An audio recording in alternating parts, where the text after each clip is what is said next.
नमस्कार. मी निलेश पाटील, तहसीलदार उत्तर सोलापूर. महसूल विभागाने 18 फेब्रुवारी 2026मध्ये श्री छत्रपती शिवाजी महाराजस्व अभियान समाधान शिबिर योजना हा पहिला टप्पा हा शासन निर्णय निर्गमित केलेला आहे.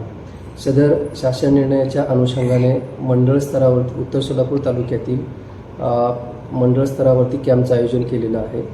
प्रथमतः 7 मार्चला तिरे आणि कोंडी या मंडळामध्ये समाधान शिबिराचं आयोजन केलेलं आहे.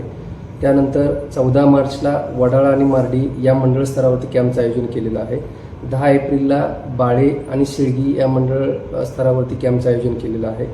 17 एप्रिलला सोरेगाव या मंडळामध्ये कॅम्पचं आयोजन केलेलं आहे.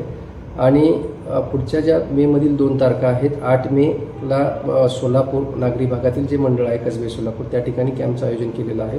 आणि 15 मे जे आहे ते 15 मेला मजरेवाडी या ठिकाणी समाधान शिबिर ह्या कॅम्पचं आयोजन केलेलं आहे.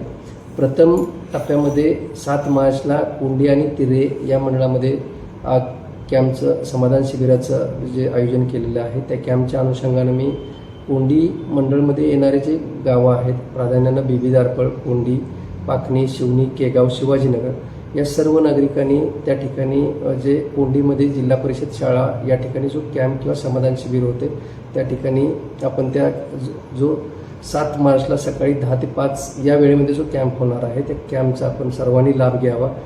शासनाचे सर्व महसूल विभागाव्यतिरिक्त इतर जे विभाग आहेत त्या विभागाच्या ज्या लोककल्याणकारी किंवा जनकल्याणकारी ज्या योजना आहेत त्या सगळ्या योजनांचा लाभ त्या ठिकाणी वितरित करण्यात येणार आहे किंवा लोकांना त्या ठिकाणी मार्गदर्शन करून त्यांचे त्या ठिकाणी अर्जसुद्धा त्या ठिकाणी भरून घेण्यात येणार आहेत.